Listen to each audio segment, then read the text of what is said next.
Good morning, girls. In today's session we are going to discuss about the architecture of data warehouse. This is a last topic of our first unit, right? Data warehouse architecture.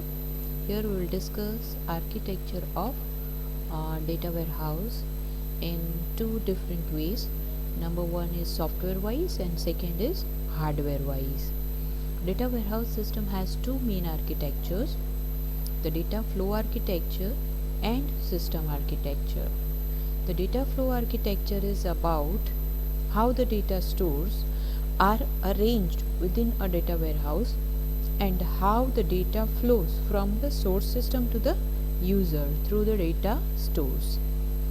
The system architecture is about the physical configuration of the server, network, software, storage and clients. આપણે જે અહીંયા data વેરહાઉસના આર્કિટેક્ચરની વાત કરીએ છીએ એમાં બે ટાઈપના architecture છે ડિસ્કસ કરશું. પહેલું જે આર્કિટેક્ચર છે એ છે ડેટા ફ્લોના બેઝ પર, એટલે કે આપણે વેરહાઉસની અંદર ડેટા છે એ ક્યાંથી લઈ અને ક્યાં સેન્ડ કરીએ છીએ, right? It is based on data flow. The architecture of data warehouse is based on data flow કે જેમાં આપણે શું ડિસ્કસ કરશું કે ડેટા છે એ ક્યાંથી આપણે ડેટા વેરહાઉસમાં લઈએ છીએ અને એ કયા સ્ટેજમાંથી પાસ થઈ અને ફાઇનલી એ ક્યાં સુધી પહોંચે છે.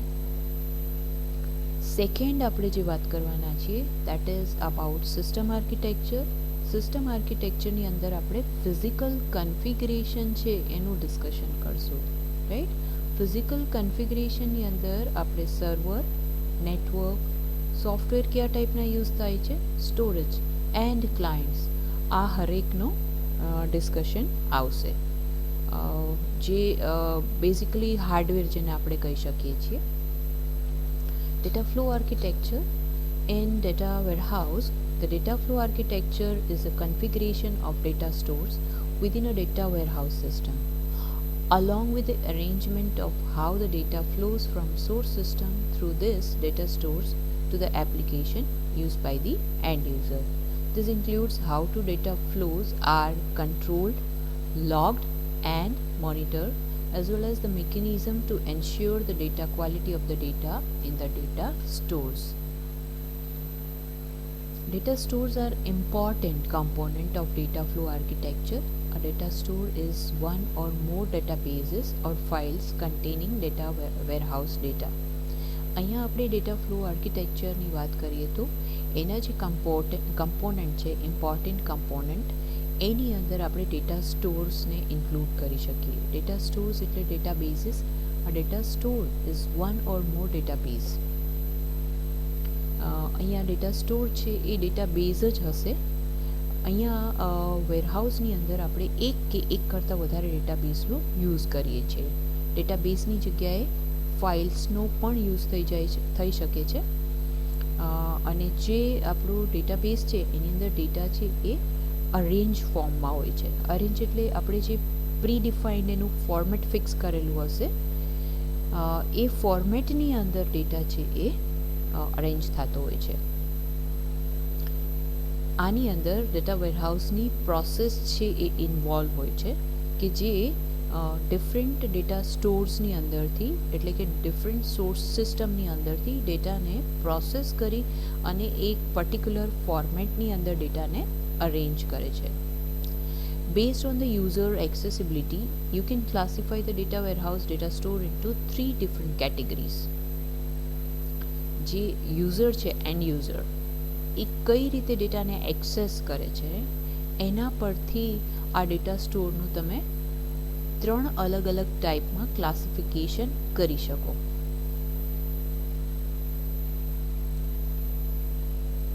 A user facing data store is a data store that is available to end user and is queried by the end user and end user application. પહેલો જે ટાઈપ છે એની અંદર છે યુઝર ફેસિંગ ડેટા સ્ટોર, એટલે કે એવા data stores કે જેને યુઝરને ફેસ કરવા પડતા હોય, રાઈટ? ડાયરેક્ટલી જે એન્ડ યુઝર્સ છે આ ડેટા સ્ટોરના કોન્ટેક્ટમાં આવી શકે. અથવા તો એન્ડ યુઝર પોતાની એપ્લિકેશન થ્રુ એના ઉપર ક્વેરી કરી શકે, રાઈટ. આ ફર્સ્ટ ટાઈપ છે. Second is an internal data store, which is a data store that is used internally by data warehouse components for the purpose of integration, cleansing, logging and preparing data, and it is not open for query by the end users and end user applications. પહેલા type અને બીજા ટાઈપમાં તમને main difference દેખાશે કે જે બીજો ટાઈપનો data store છે એટલે કે ઇન્ટરનલ ડેટા સ્ટોર છે એ as the name suggest data વેરહાઉસમાં ઇન્ટરનલી ક્યાંક યુઝ થાય છે, રાઈટ. ડેટા વેરહાઉસના જે કમ્પોનન્ટ્સ છે એમાં આ ડેટા સ્ટોરનો યુઝ ડિફરન્ટ સોર્સ સિસ્ટમમાંથી આવેલા ડેટાને ઇન્ટિગ્રેટ કરવા, એને ક્લીન કરવા, એનું લોગિંગ કરવા અને એને એની અંદર પ્રિપેર્ડ ડેટાને મૂકવા માટે થાય છે.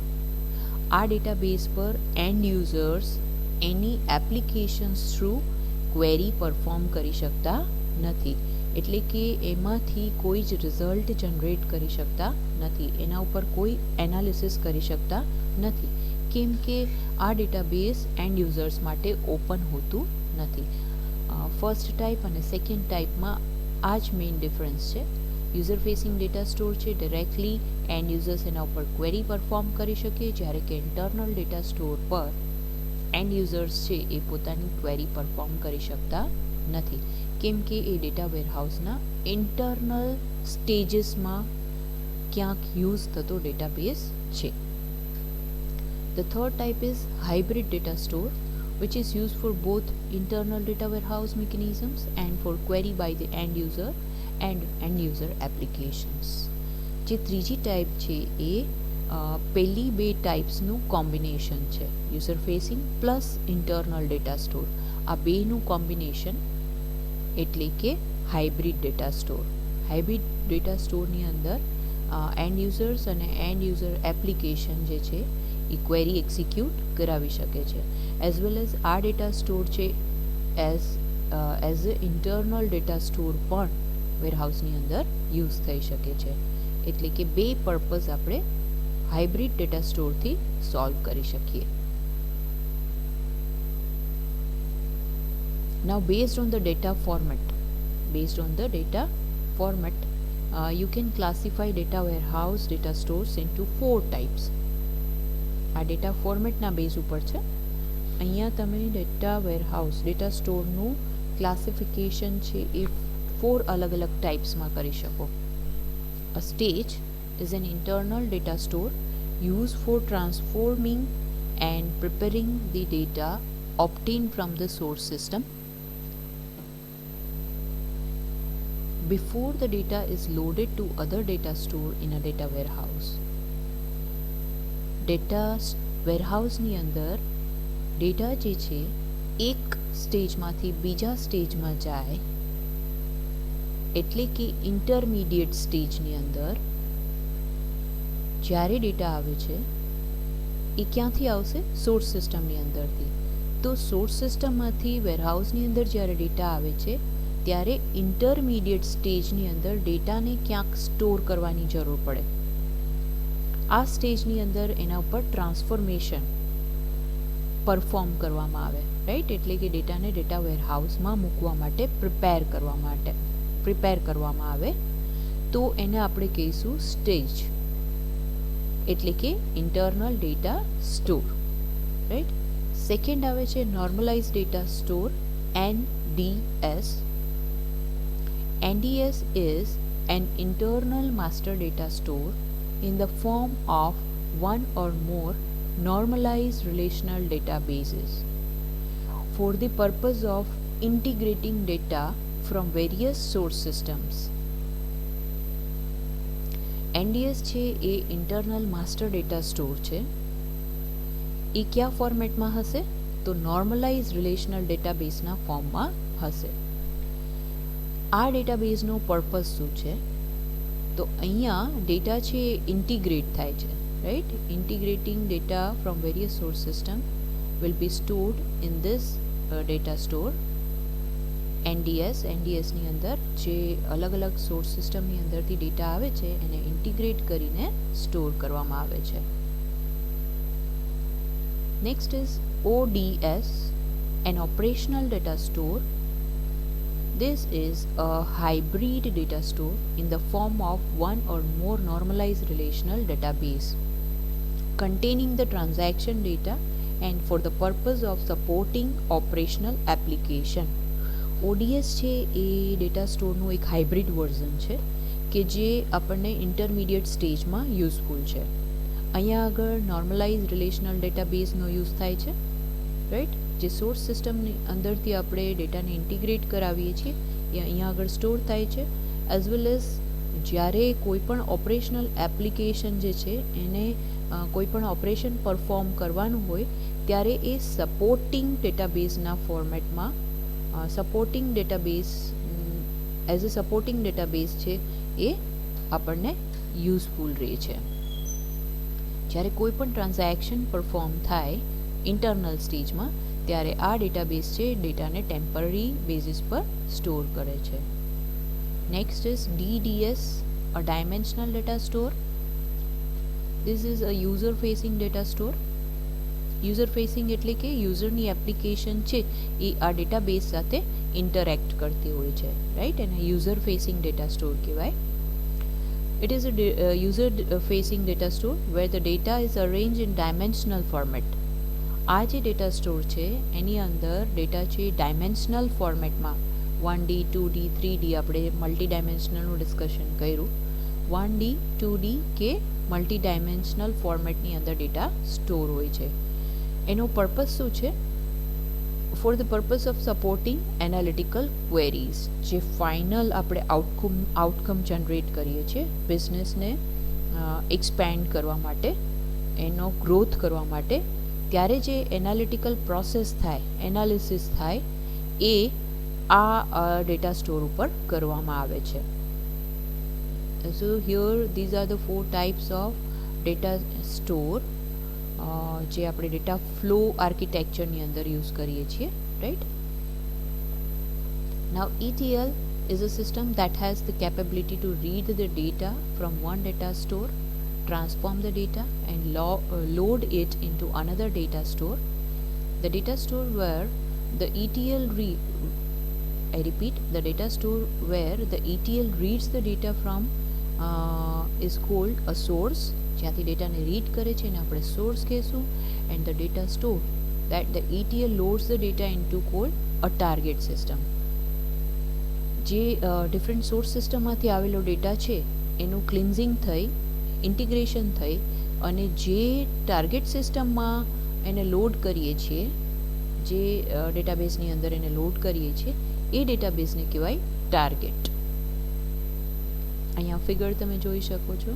It shows a data flow architecture with 4 data stores, stage, ODS, DDS and MDB. આપણે જે ચારે હમણાં ડિસ્કસ કર્યા.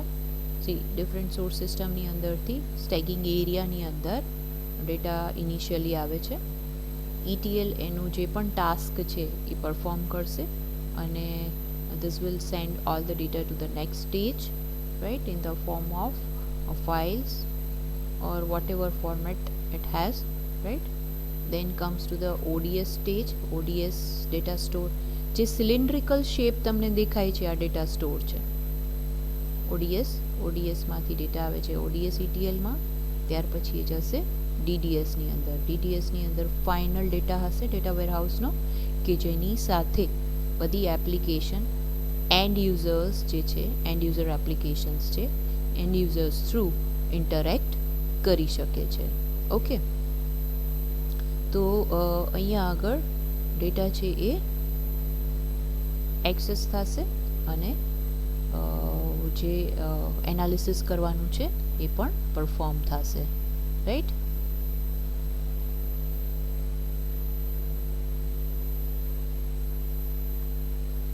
આગળ જોઈએ. આગળ જે આપેલું છે એની અંદર શું છે આપણે જોઈએ. The arrows in figure 2.1 shows the flow of data. The data flows from source system to a stage જે હમણાં આપણે ડિસ્કસ કર્યું એ જ આપેલું છે, to ODS, to DDS and then to the application used by the user. આ એરોની વાત કરી છે અહીંયા. In figure 2.1, there are 3 ETL packages between the 4 data stores. A stage ETL retrieves data from the source system and load it into a stage. ODS ETL retrieve data from stage and load it into ODS. Then DDS ETL retrieve data from ODS and load it into DDS. An ETL package consists of several ETL process. An ETL process is a program that is part of ETL package that retrieve data from one or several sources and populate the one target table. તમને every year એક્ઝામની અંદર data flow architecture પૂછાય જ છે એવું કહી શકીએ. અત્યાર સુધીના જેટલા પણ પેપર જોશો પાસ્ટ 3 યર્સના, તો એની અંદર તમને આ ક્વેશ્ચન છે એ દેખાશે જ, રાઈટ. એટલે આ ચેપ્ટરનો આપણે મોસ્ટ ઇમ્પોર્ટન્ટ ક્વેશ્ચન કહી શકીએ ડેટા ફ્લો આર્કિટેક્ચર. તો આ જે ડાયાગ્રામ છે એ અને એનું જે આપણે અહીંયા થિયોરી છે એ તમારે બાય હાર્ટ કરી લેવાની છે. નાઉ સિસ્ટમ આર્કિટેક્ચર છે એ અહીંયા તમને હાર્ડવેર ના રિલેટેડ આર્કિટેક્ચર છે એ બતાવશે કે ડેટા વેરહાઉસની અંદર કયા ટાઈપનું હાર્ડવેર યુઝ થાય છે. In the previous section covered data flow architecture. They show how the data is arranged in the data stores and how the data flows within the data warehouse system. જે આપણે આની પહેલાંનું જે architecture જોયું એની અંદર આપણને શું બતાવેલું છે કે ડેટા છે એ ડેટા વેરહાઉસની અંદર કયા બ્લોકમાંથી કયા બ્લોકમાં, or else we can use the term કયા ડેટા સ્ટોરમાંથી કયા ડેટા સ્ટોરમાં ફ્લો થાય છે, રાઈટ. ક્યાંથી એ કયા ડેટા સ્ટોરમાં આગળ જાય છે. Once you have chosen a certain data flow architecture, આપણે જેવું એનો ડેટાનો ફ્લો આર્કિટેક્ચર સિલેક્ટ કરી લઈએ, our next stage is we need to design the system architecture. ત્યાર પછી આપણે સિસ્ટમનો આર્કિટેક્ચર છે એ ડિઝાઇન કરવાનો આવે, which is the physical arrangement, right. એકચ્યુઅલમાં જે ડેટા ફ્લો છે એ લોજિકલ અરેન્જમેન્ટ હતું, જ્યારે કે આપણે હાર્ડવેરનું સિલેક્શન કરીએ તો એને ફિઝિકલ અરેન્જમેન્ટ કહેવાય. And connection between the servers, network, software, storage system and clients. આ જે ફિઝિકલ અરેન્જમેન્ટ છે એની અંદર આપણે શું ઇન્ક્લુડ કરાવી શકીએ તો server, network, software, storage system અને client. Designing a system architecture requires knowledge about hardware, networking, especially with regard to security and performance. And in the last few years it also includes a fiber network. અહીંયા આગળ આપણે છેલ્લા અમુક ટાઈમથી જોઈએ છીએ કે ફાઇબર નેટવર્ક પણ અત્યારે એક્ઝિસ્ટન્સમાં છે, right. Fibre network through interaction થાય છે, તો એને પણ આપણે સિસ્ટમ આર્કિટેક્ચરનો એક પાર્ટ કહી શકીએ. અહીંયા આપણે જે સ્પેસિફિકેશન આવે છે એ કેના હશે, સર્વર અને બીજા બધા જે હાર્ડવેર સિસ્ટમ આર્કિટેક્ચર માટે ડેટાબેઝને સ્ટોર કરવા માટે જે હાર્ડવેરની રિક્વાયરમેન્ટ હોય એ બધું જ અહીંયા આપણે ઇન્ક્લુડ કરશું. એની સાથે સાથે સ્ટોરેજ ડિવાઇસમાં જે આપણો ડેટા સ્ટોર કરવાનો છે એ કઈ મેમરીની અંદર સ્ટોર થશે. redundant array of inexpensive disk and automated tape backup solution, right. Backup માટે આપણે જે પણ સોલ્યુશનનો યુઝ કરવાના છીએ એ. Here you can see the system architecture of data warehouse, right. અહીંયા તમે એનું પ્રોસેસર જોઈ શકો છો, પ્લસ કયા ટાઈપનું સર્વર યુઝ કરેલું છે, કયા ટાઈપની એની અંદર સોફ્ટવેર નાખેલી છે એ બધું તમને ડાયાગ્રામની અંદર બતાવેલું છે. In this example, the system architecture consists of three different servers: ETL server, database server and reporting server. ETL server, database server and reporting server, આ ત્રણ સર્વર છે એનો અહીંયા યુઝ થાય છે. A data warehouse architect does not usually design the system architecture. See, આ વસ્તુ એ clear કરવાની છે અહીંયા કે જે ડેટા ફ્લો આર્કિટેક્ચર જે છે એનું જે ડિઝાઇનિંગ કરે છે એ જ પર્સન સિસ્ટમ આર્કિટેક્ચરનું ડિઝાઇનિંગ કરી શકતો નથી. એનો જે ઇન્ફ્રાસ્ટ્રક્ચર છે એ બિલ્ડ કરી શકતો નથી. રાઈટ? એટલે આ બંને વસ્તુ અલગ છે. બે માટેના પર્સન જે છે એ પણ અલગ હશે. એક પર્સન છે એ વેરહાઉસનું આર્કિટેક્ચર બિલ્ડ કરે છે, તો બીજો પર્સન જે છે એ એનો સિસ્ટમ આર્કિટેક્ચર બિલ્ડ કરશે. Y the difference is there? કેમ કે જે સિસ્ટમ આર્કિટેક્ચર હશે એને હાર્ડવેરનું નોલેજ હશે, જ્યારે કે જે ડેટા વેરહાઉસ આર્કિટેક્ચર હશે, ડેટા ફ્લો આર્કિટેક્ચર હશે, એને સોફ્ટવેર રિલેટેડ ડેટાબેઝનું નોલેજ હશે. Right? To design a data warehouse system architecture, you first establish the technology stack you want to use for ETL. તમારે જે પણ ડેટા વેરહાઉસ બનાવવાનું છે એના માટે સૌથી પહેલાં કઈ ટાઈપની ટેકનોલોજી તમને જોઈએ છે એ ડિસાઇડ કરવાનું છે. એટલે કે ETL કયા ટાઈપનું ETLની જરૂરત છે એ ડિસાઇડ કરવાનું છે. કયા ડેટાબેઝની રિક્વાયરમેન્ટ છે, ડેટા વેરહાઉસની અંદર કયા બિઝનેસ ઇન્ટેલિજન્સી એપ્લિકેશનનો આપણે યુઝ કરશું. જેમ કે અહીંયા આપણે જે લર્ન કરવાના છીએ, આપણે જે data warehousing using SQL server, તો આપણે ઓફકોર્સ અહીંયા એનું એક્ઝામ્પલ લઈ શકીએ કે આપણે બિઝનેસ ઇન્ટેલિજન્સ એપ્લિકેશનની અંદર માઇક્રોસોફ્ટ SQL સર્વર એનો યુઝ કરશું. એને ક્લાસિફાઈ કરેલું છે SSIS, SSAS અને SSISના. બીજું છે ઇન્ફોર્મેટિકા, ઓરેકલ 9i, કોગ્નોસ અને આવા ઘણા બધા ETL એપ્લિકેશન છે એ માર્કેટમાં અવેલેબલ છે. This is determined based on product capability and based on the company standards. આમાંથી કયા ETLનો આપણે યુઝ કરવો એ કોણ ડિસાઇડ કરશે? તો કઈ પ્રોડક્ટ છે અને એની સાથે સાથે કંપનીના કયા સ્ટાન્ડર્ડ્સ છે, અકોર્ડિંગ ટુ દેટ આમાંથી કોઈ પણ BI ટૂલનો યુઝ કરી શકાય. After you determine the technology stack, you do a high-level design on the server, network configuration and storage configuration that supports the chosen technology, including high availability design. Then you determine the detailed technical specification. આપણે જે technology choose કરશું એના પરથી આપણે એની design કરશું, એની availability check કરશું અને ત્યાર પછી એના ટેકનિકલ સ્પેસિફિકેશન છે એ ફિક્સ કરશું. ટેકનિકલ સ્પેસિફિકેશન ફિક્સ થાય એના પછી આપણે સર્વર ક્યુ પરચેસ કરવાનું છે, નેટવર્ક કયા ટાઈપનું એસ્ટાબ્લિશ કરશું અને કયા સ્ટોરનો આપણે યુઝ કરવો પડશે. આ બધી વસ્તુ છે એ નક્કી કરવાની આવે છે. This is done based on capacity and system performance requirement. આપણી જે બિઝનેસ રિક્વાયરમેન્ટ છે એ શું છે, એની અંદર કઈ ટાઈપની પ્રોડક્ટનો આપણે યુઝ કરીએ છીએ, કેવા પરફોર્મન્સની એની અંદર જરૂરત છે અને એની કેટલી કેપેસિટી હોવી જોઈએ. રાઈટ?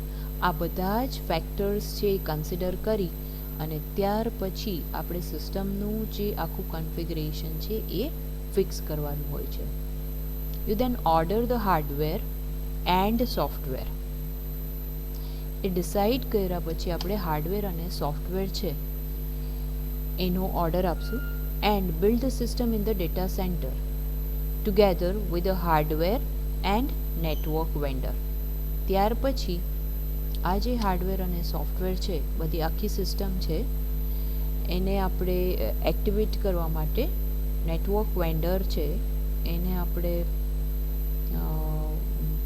સાથે લેશું અને ત્યાર પછી આખી સિસ્ટમ છે એને બિલ્ડ કરશું. You then install and configure the software. ત્યાર પછી જેટલા પણ રિક્વાયર્ડ સોફ્ટવેર છે એ ઇન્સ્ટોલ કરવાના આવશે.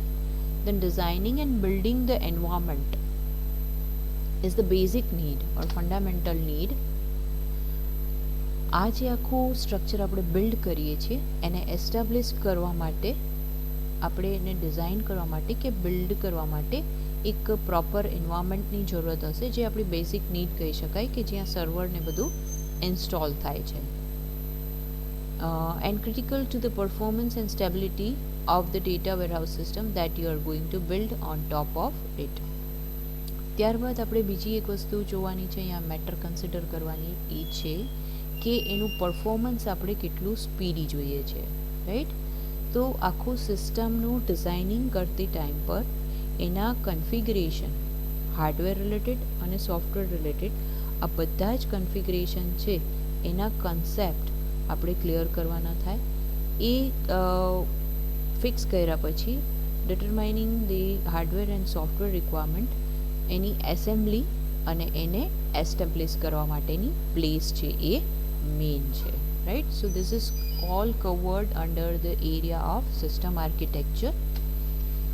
આ બે જે ક્વેશ્ચન છે એમાંથી જો તમને આર્કિટેક્ચર પૂછાય, લાઈક ક્વેશ્ચન આવે એક્સપ્લેન ડેટા વેરહાઉસ આર્કિટેક્ચર, તો એની અંદર તમારે ડેટા ફ્લો આર્કિટેક્ચર જ કવર કરવાનું છે, રાઈટ, ધીસ વન. અને સ્પેસિફિકલી સિસ્ટમ આર્કિટેક્ચર કીએ તો જ તમારે આ વસ્તુ છે એ એનો આન્સર આપવાનો છે. પણ તમને સ્પેસિફાઈ ન કરેલું હોય કે સિસ્ટમ આર્કિટેક્ચર કે ડેટા ફ્લો આર્કિટેક્ચર, એની જગ્યાએ તમને ક્વેશ્ચન આવે data warehouse architecture, in that case you have to write data flow architecture. Okay, clear? ચલો, આ આખું યુનિટ છે એ અહીંયા પૂરું થાય છે, કમ્પ્લીટ થાય છે. આપણે નેક્સ્ટ યુનિટની અંદર બીજું જે કન્સેપ્ટ છે એના સાથે નેક્સ્ટ સેશનમાં મળશું. Till then take care and C you in the next session. Thank you.